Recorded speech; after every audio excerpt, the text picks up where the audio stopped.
Salutare și bine v-am regăsit! Eu sunt Gabi și astăzi o să fac un review unei săli de CrossFit din București, CrossFit Roa. Haideți înăuntru! Vă rog să dați un like și să vă abonați. Mă motivează să fac mai mult conținut de calitate. Dar mai întâi, hai să vă povestesc puțin despre istoria mea, să zic așa, cu această sală de CrossFit. De câțiva ani încoace, eu mai tot vin prin București. Bine, am locuit aici 14 ani și am revenit acasă în Brașov în 2018. Însă, de prin 2021, tot am drumuri constante prin capitală. Am stat și câte o săptămână și câte 2-3 zile. De fiecare dată când plecam de acasă, trebuia să întrerup ciclul de antrenament și mi-era greu apoi să mă reapuc. Normal, când întrerup ceva, e aiurea când te reapuci, inclusiv cu sportul. Așa că am nevoie să fiu constant.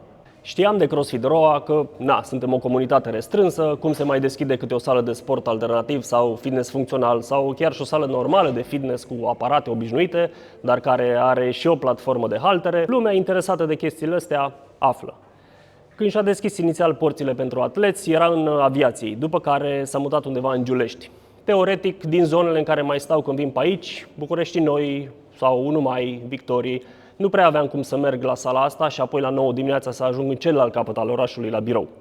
Însă, după încă 2 mutări, CrossFit Roa a ajuns acum în una din zonele bune pentru mine din punct de vedere distanță între sală, locuință și birou, pe strada Lebedei, numărul 10. Din punct de vedere locație, având în vedere că e un oraș mare și aglomerat, e super bine poziționată pentru că faci puțin de la metrou sau tramvai. Din punct de vedere parcare, la fel ca multe alte săli din București sau orice alt oraș mare și aglomerat din lume, nu are parcare atribuită sau o curte măcar în care să parchezi mașina. Însă, găsești unde să parchezi pe străduțele astea de prin zonă. Doar să-ți planifici să ajungi la sală mai devreme, să ai timp să dai câteva ture în jurul blocului. Dar prin orașe, cum e Bucureștiul, lumea e obișnuită să meargă și cu bicicleta sau cu trotineta electrică, așa că mulți nu folosesc mașina. Programul sălii e următorul. Clasele de dimineață sunt luni, miercuri, vineri, de la 7:30 la 9:30. Iar după masa zilnic de pe la 5 până la 9. Mai sunt și sâmbătă de la 10 la 1. Am zis doar clase pentru că această sală oferă doar clase de CrossFit. Momentan fără open gym sau alte clase de specialitate. Poate fi considerat un avantaj sau un dezavantaj. Depinde de cum sunteți voi obișnuiți să vă antrenați și ce vreți de la o sală de genul ăsta. După cum poate știți, eu mă antrenez în proporție de aproximativ 90% la open gym. Mă duc la sală și îmi văd de treabă. Deci, pentru mine, dacă ar fi să mențin același plan de antrenament, nu ar fi o opțiune bună. Însă, pentru restul de 10% e super ok. Am venit, m-am antrenat la clase, m-am antrenat și în ultimele zile, acum e sâmbătă și am rămas pe aici să filmez puțin, m-am antrenat și data trecută când am venit în București. Pentru oamenii care sunt doar în trecere prin oraș și nu vor să-și întrerupă mișcarea, mai există și drop-in, adică o ședință. Vii la sală, te antrenezi odată și la revedere, îți vezi de drum. În unele săli de CrossFit în orașele mari, unde fluxul de clienți potențial e mare, se mai practică și ședința de test sau prima participare la clasa de grup e gratuită. Personal, nu sunt de acord cu această abordare, vă zic și de ce imediat. Iar CrossFit Roa nu oferă prima ședință gratuită și mi se pare super ok pentru întreaga comunitate de aici și structura clasei în sine. O să înțelegeți și de ce imediat. Să compar această prima clasă Moca, aș face cu prima lecție de snowboard când nu ai nicio treabă cu snowboarding-ul. Vezi pe net sau la unii prieteni că e mișto să te dai cu placă, zici gata frate, mâine mai au echipament și mă duc să mă dau. Și când ajungi pe pârtie, ți-o iei în freză, snowboard-ul dă cu tine de pământ, te lovești și spui că ce sport de căcat, nu mă mai dau cu placa. Și pierzi o experiență mișto și apoi nu mai încerci niciodată.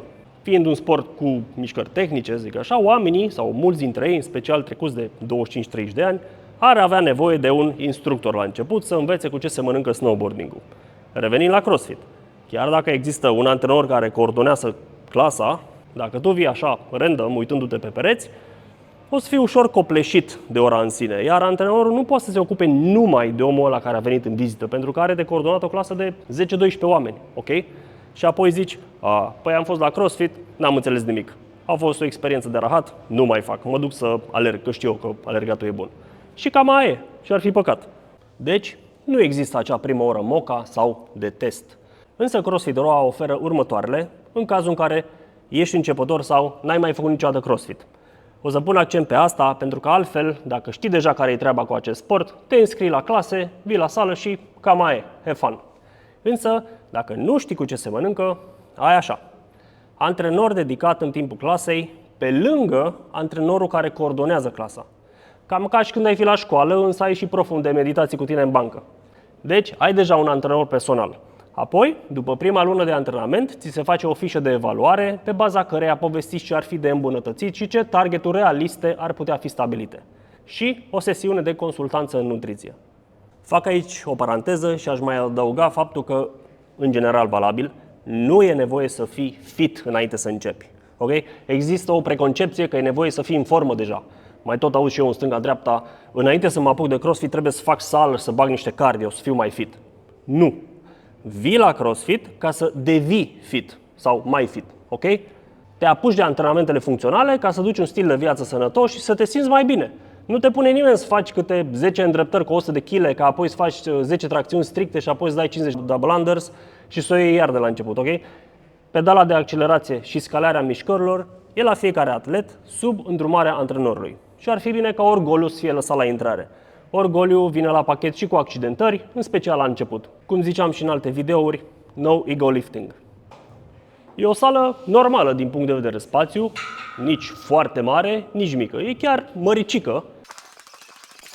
Cam așa se întâmplă în orașele mari, în mediile de business normale. În unele orașe și mai dezvoltate, orașele mari din Europa, poți să ai chiar mai multe săli în aceeași zonă, însă foarte mici. În Spania, de exemplu, am văzut câteva săli de CrossFit cât un chioșc. Erau acolo mici, una lângă alta. Cât de cât una lângă alta. Ați prins ideea. Deci, din punct de vedere spațiu, pentru ce este în zonă, mi se pare super ok.